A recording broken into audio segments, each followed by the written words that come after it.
Are you in business? And would you like to have a successful business, just like Jeff Bezos? This is Now Tell Us. I'm your host, Anthony Morore.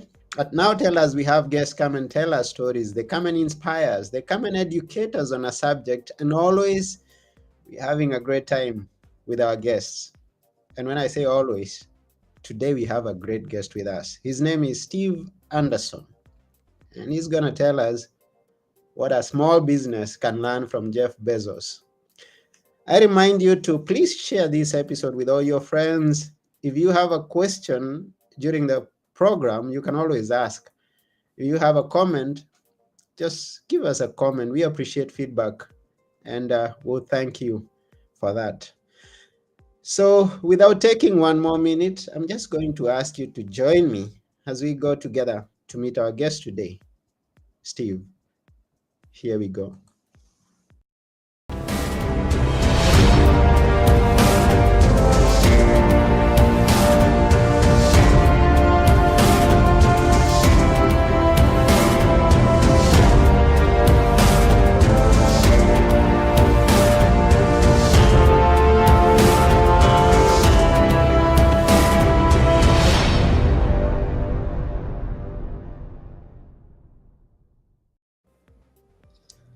Hello, Steve.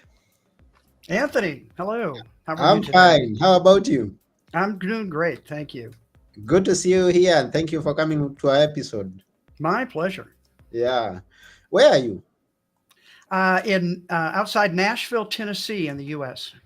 That's wonderful. And I'm always curious to know how's the weather where I am not. So, Well, how we is it are there? rapidly changing from spring into early summer. So weather's great today, and that's part of why I live here. We like the way the weather here. It has four seasons, but none are severe. So Well, that's beautiful. I'm in just about the same kind of climate, I guess, because we are going into summer just slowly. We'll get there sometime. And people are going to be busy as always, doing some activities and going on with their businesses. So, what will you be doing in summer? What's your favorite thing to do during summer? travel. Certainly, we'll be doing some travel. We may end up at a beach, southern Florida beach or something like that. But and I have seven grandchildren, so that's always keeps us busy. Wow, So seven yeah, grandchildren. That's you're a blessed man. yes, I am. Seven. Yeah, so you've been there, done that, seen a lot of things along the way, and it's always good to have someone like you in our program to give us some insights in several things, and especially now we are talking business, and we have you here. Can you tell us about your business life? Because I Sure. know you've got quite an experience in that area. Well, I've been around a while, so that Yeah. by its nature means I have experience. But my career has been in the insurance industry. Hmm. Early on, selling insurance actually to businesses, so understanding what they do, how they do it, protecting them against loss.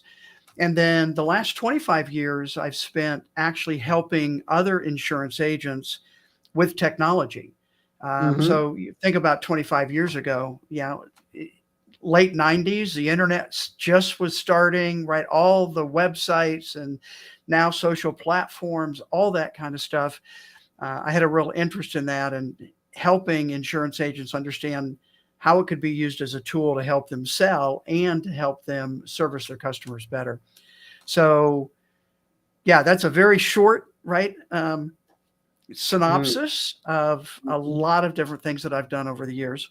Yeah, and what a time to have lived. Just that time when the internet was taking, uh, I mean, it was taking over the world, but it has never stopped taking over the world. It's moving at a very terrific speed always.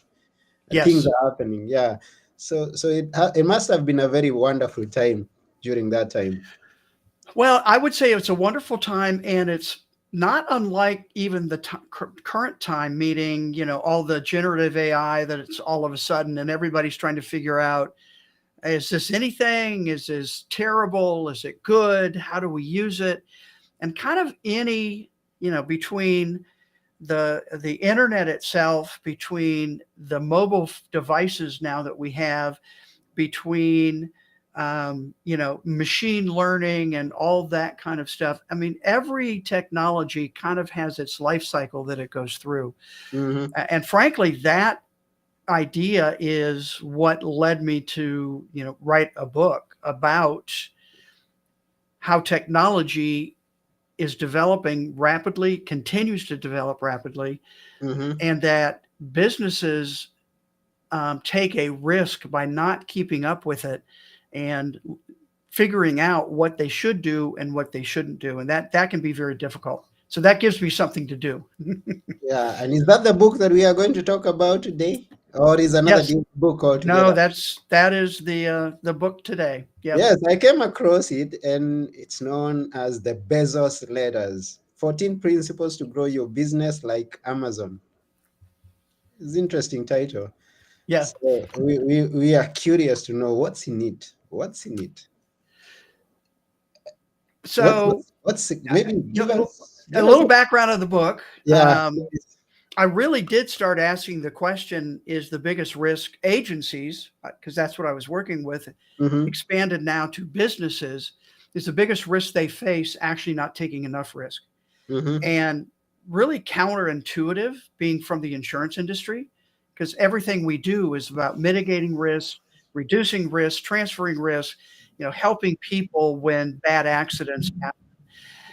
But in business, if you're trying to grow, and again, technology is a big piece of that, if you don't stay ahead or at least be willing to look at and experiment, then you're not going to grow and your business is going to be in jeopardy. And so mm-hmm, I started researching different companies, ones that were once very successful and are literally no longer here, they're gone. mm-hmm, Other companies that have been successful and continue to be successful. And I came across Amazon. mm-hmm, And more importantly, I came across the letters to shareholders that Jeff Bezos wrote starting in 1997. Now, mm-hmm, a little background for an international audience. Here in the US, when a company goes public, they sell shares. mm-hmm. They are regulated by the Security and Exchange Commission, Yeah. and they are required to submit financial information every year. Mm-hmm, Well, part of that generally is a letter directed to the shareholders written by the CEO. And that's what these letters are. And Bezos wrote one every year starting in 1997, mm-hmm, actually up until 2020, when he stepped down as CEO and moved into the executive chairman position at mm-hmm, Amazon. mm-hmm. Wow, So that's interesting. those letters typically are very boring, right? They talk about how great the company is. What intrigued me with Bezos is that he did some of that, but a lot of what he wrote about and talked about was how Amazon was growing and his mindset about growing Amazon from literally the very beginning. So 1997, obviously very early in the internet, very early for Amazon. And I realized there were threads through the letters over the Mm-hmm, years. mm-hmm, And literally, Bezos is teaching in a kind of hidden in plain sight way how other businesses could use some of the principles that he used to grow Amazon. hmm. I would So be even your title, I mean, yeah, what can a small business learn from Amazon? And I know some listening to this probably are going, Amazon's huge. yeah. What could I learn from them? I'm not huge, and maybe I don't want to be huge, Uh-huh. but what can I learn? Well, I always like to remind people that Jeff Bezos started literally like every other entrepreneur starting a new business. He started in a garage at his house, putting books in packages and Mm-hmm. driving them to the post office to mail them. Yeah. So, yes, he got big, and yes, he started just like every other business starts. So, I was really curious to try and learn how he did that and how he made that transition. And I believe the principles I identified can apply to almost literally any organization. Yeah, we are curious to hear that because almost everybody, if they're not in business, they are kind of thinking of that day that they are going to get in business, and they wish to succeed. If not to the level of Jeff Bezos, everybody is going into business thinking or dreaming of us of some success. Yeah, So no, it's always they good to, wouldn't do it. It's too hard, right? You've got to have a dream yeah. to support those hard times that Uh-huh. every business has as they're growing. Okay. How many of the secrets are you willing to share with us, or rather? Well, I don't think we have time for It all of wasn't a them, secret. but It wasn't a secret because 14's a lot, no yeah. question.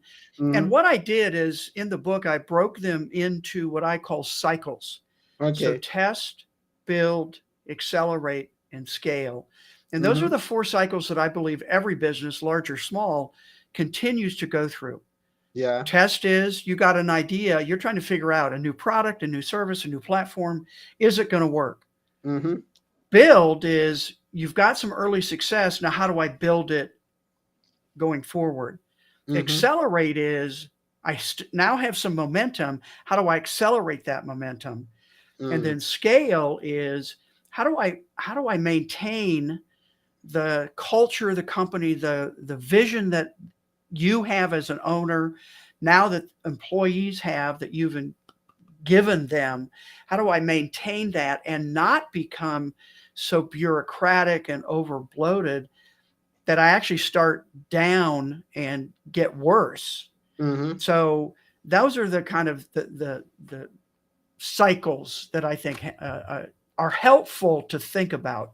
Yeah. So let me pick a couple of them in each one of those, if that's Let okay. me start by picking one, something that is very Unless you've got something that intrigues you. I mean, that, yes. The very very first chapter. When you talk of encouraging successful failure, what does that yes, mean?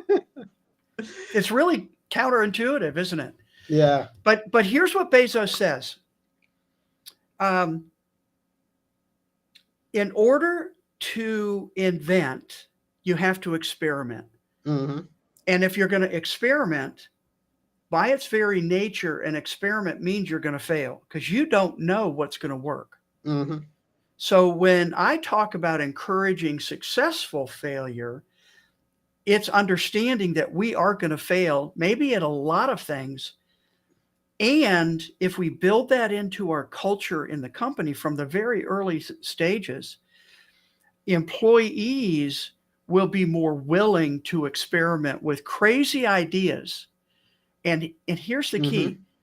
Sometimes those crazy ideas actually work, right? So for example, at Hmm. Amazon, who knew you could sell books over the internet?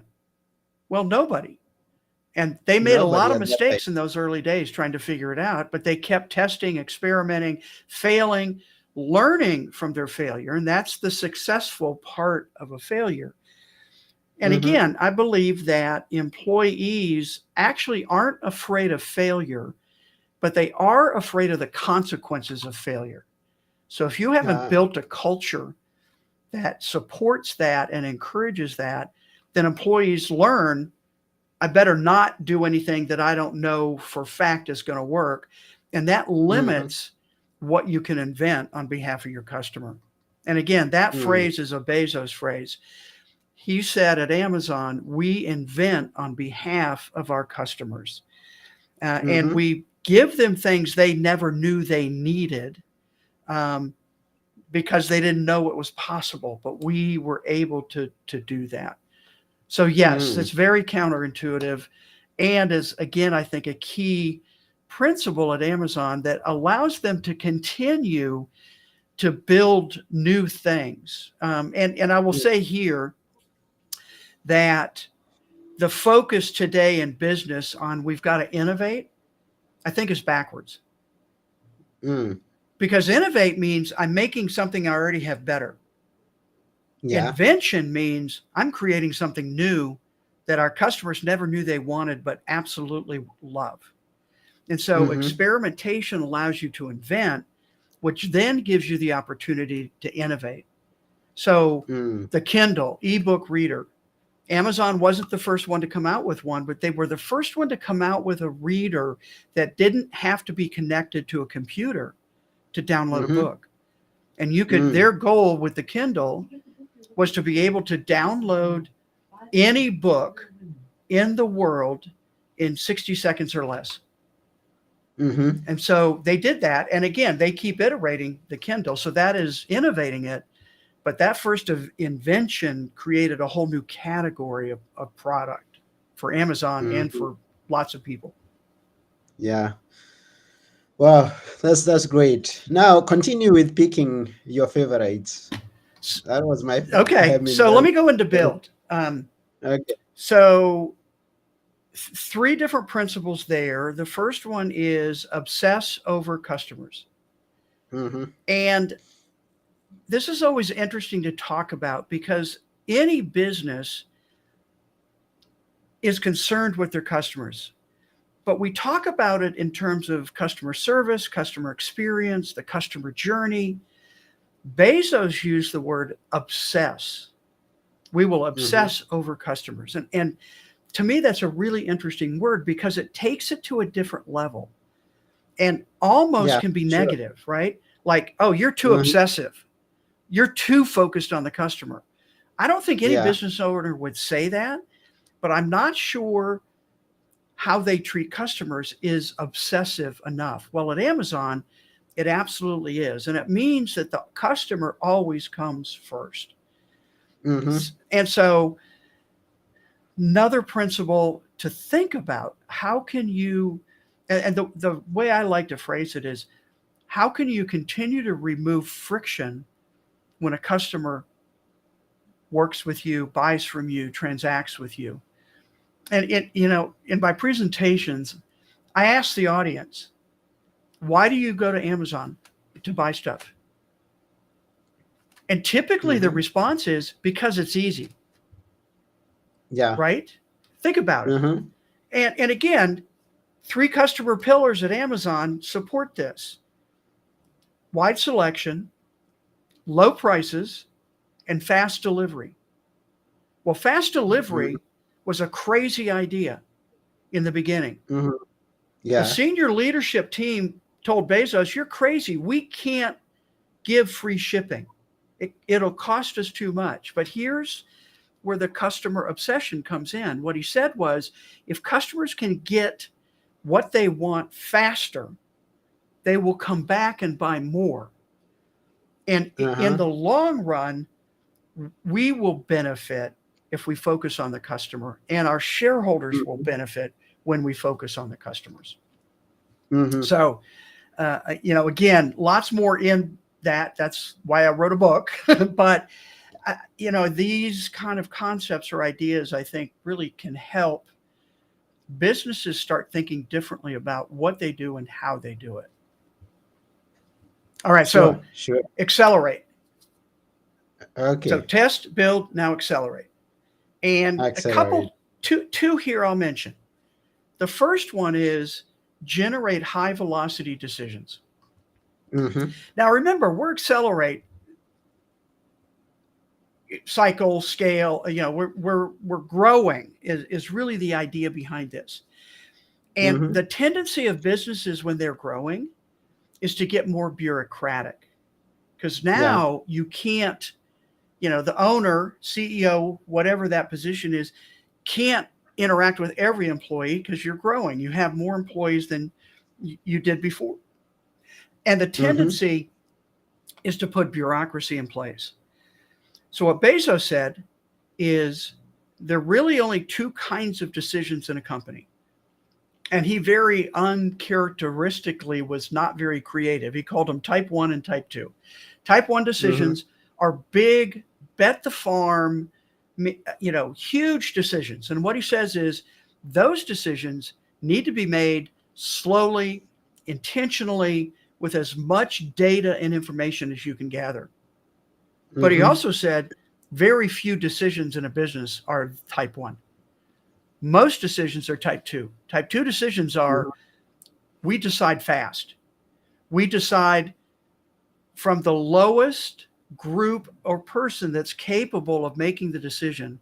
We give them the authority to make that decision, because we know with type 2 decisions, they're not bet the farm. We can change our mind or get more information and say, that was not the right direction to go.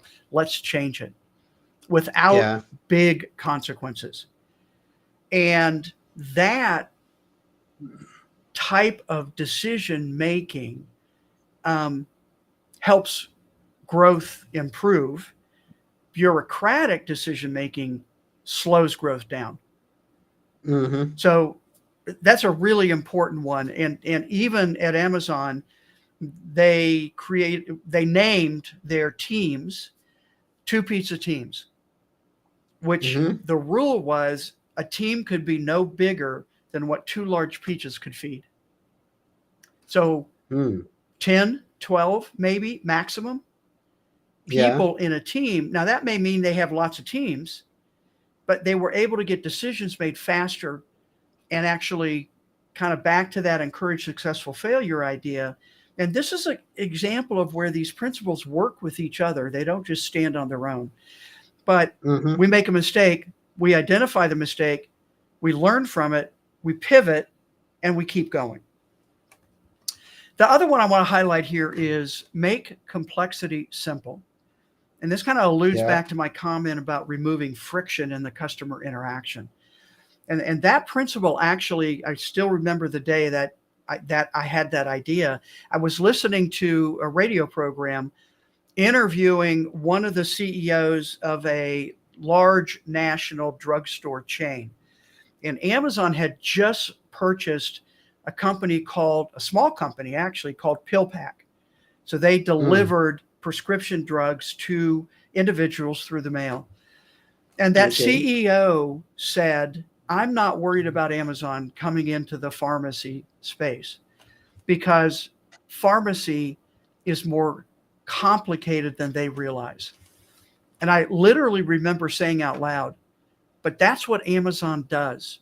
They make complex things simple. And so Mm-hmm. again, another principle, how are you making the complex customer journey or the interaction or your product or your platform or your service, how are you making it more simple to use? All right. Make it simple. Make it simple. Make Make, complexity yeah, make complexity simple. simple.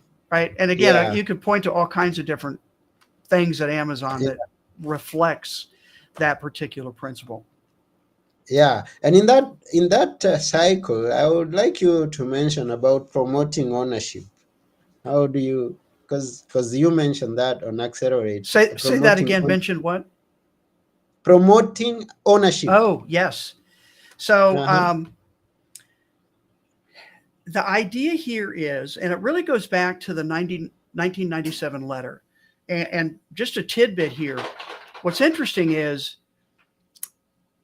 Jeff Bezos wrote that letter, again, 1997, obviously, was a core foundational piece for how Amazon would move forward. He included a copy of that letter in every single subsequent letter he wrote. And he would say something like, as is my habit, I include our original 1997 letter. So Mm. in that original letter, he talked about a couple different things, one of which was employees and the importance of employees and high quality employees. Mm-hmm. And the idea of promote ownership is that, and again, what he said was, our employees need to think like owners. And in order to do that, they need to actually be owners. Mm. So compensation, really up until just fairly recently, they've been adjusting a little bit now, but compensation was weighted toward options and shares of Amazon, not cash. And again, Okay. lots of early employees, multimillionaires because of that. But that's the idea of every employee needs to think like an owner. And if they think like an owner, they actually need to be an owner to have them have skin in the game, I think is the way I would phrase Mm. it. So yes, Yeah, good one. but how do I apply that in my very small business? It could be, again, again, a small business owner, you have ownership, right? So are you willing to give up maybe a small piece? I'm not saying all of it, right? Or a big part of Mhm. it. You still maintain control, but are you willing to give it up as incentives to your employees? Maybe early on, and maybe it's probably not, it's not stock options because you might not be public and selling stock shares, but Yeah. what is it that you could do to let your employees know that they are an important part of making this business go? And if they help make that business successful, they will be Hmm. rewarded for their effort. So there absolutely are ways that can be done, and part of the, I think, difficulty is the mindset of an owner. I started this, Hmm. I put all this in here, it's my business. No one else is going to tell me how to do things, Yeah, that happens. right? Yeah, That happens. and that's okay. I'm not Yeah. saying that's, and I'm not sure you grow as a business with that kind of mindset. Mm. And I'll point. So my very first job in insurance was my father-in-law. I worked Hmm. for him in his insurance agency. And he had that mindset. I'm the boss. I make the decisions. I don't care what you think. I left after 13 years. Hmm. And so that type of thinking, I don't believe, and certainly those listening can disagree, I don't believe actually encourages employee to be part of a team to help you be successful with the idea and the concept that you put together. And it Mm. really does help doing that. So I think that's how it's a mindset more than anything for a business owner. Okay. So yeah, we can now go to Okay, so scaling. number Yeah. 4, scale. Hmm. And I always like talking about this one. So the very last principle, 14, is called believe it's always day one. And this is a core mindset belief concept from Bezos. He ended every single shareholder letter with some version of it's still day one. It continues to be day one. Even in 2019 with the pandemic and everything that Amazon and everybody else was going through, he said, even with the struggles that we've had, it's still day one. So again, pointing back to that first letter, he said it's day one for the internet and for Amazon.com if we execute well. So this idea of day one. So let me give you a little story, Yeah. kind of drive this home. Bezos was on stage in front of a couple thousand employees at an all hands meeting, something they did regularly. He had gone Hmm. through where the company is, things, initiatives he's excited about, and he always left time for employees to ask questions. And they did that by submitting the question on a note card. So he had some note cards in his hand. And he looked down at the next question and he said, and he kind of chuckled and he said, I think I know the answer to this. And the question was, Jeff, what does day two look like? Right? You're always Hmm. talking about day one. What does day two look like? And Yeah. he said, day two is stasis, followed by irrelevance, followed by excruciating, painful decline, followed by death. And that's why Mm. it's always day one. Now, if you look at some of those companies I mentioned in the very beginning that once were very successful and are no longer here, you can kind of Hmm. map that process. Now, it may take 20 years or longer, but once you start down that day two mindset, it's really, really hard to switch it. And Mm. then he said, and this was in the letter that came out after that incident. He talked about the incident and he said, but I'm more interested in how you fend off day two. What are the Hmm. defenses?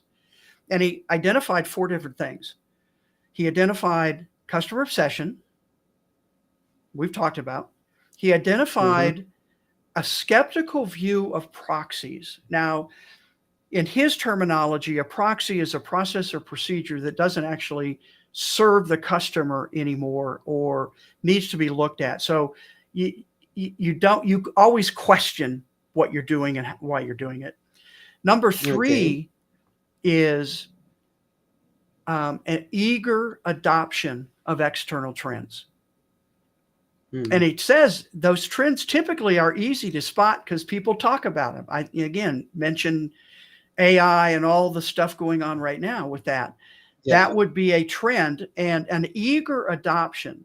So, like he identified in 2016 machine learning as a trend that Amazon was doing a lot of work in. Well, those were Mm-hmm. early days of what we're seeing now. And then the fourth was, which we talked about, high velocity decision making. He said those Okay. were at least four defenses against a day two mindset. Hmm. Wow, wow, wow, wonderful, wonderful. Thank you for sharing this. Now, for those who are listening or watching, that's the book that Steve is talking to us about is the Bezos letters. That's 14 principles to grow your business like Amazon. Mm-hmm. And it's in four sections. Actually has got 16 chapters. So what you've heard is not everything. So you better go and get the book and read for yourself.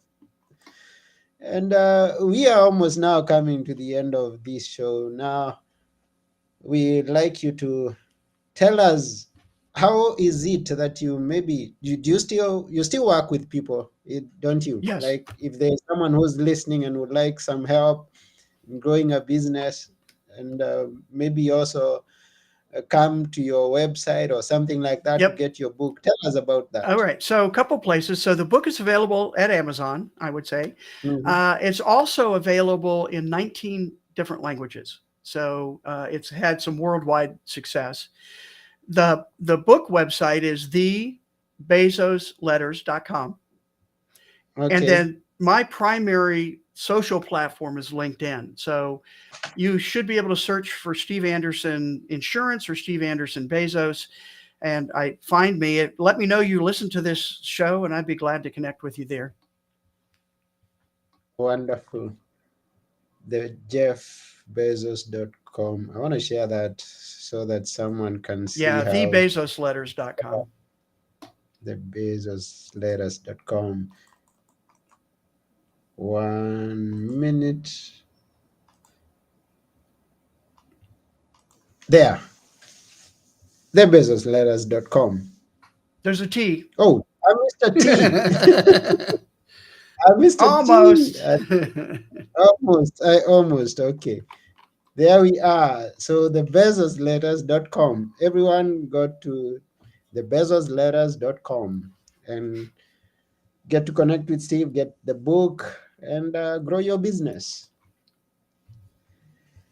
Before we go, we'd like you to leave us with a few words that we should always remember. On top of everything good that you have shared with us, what are the few words that we should always remember? um, um, well, I'm thinking of a couple different things in a couple different categories. Certainly some book stuff, and I would say if there's one concept to take away from the book, it's believe it's always day one, and that kind of is Mm-hmm. the overarching piece. I think the other thing for me personally is I've been a lifelong learner, which is Okay. I think one of the key things. I have a curiosity.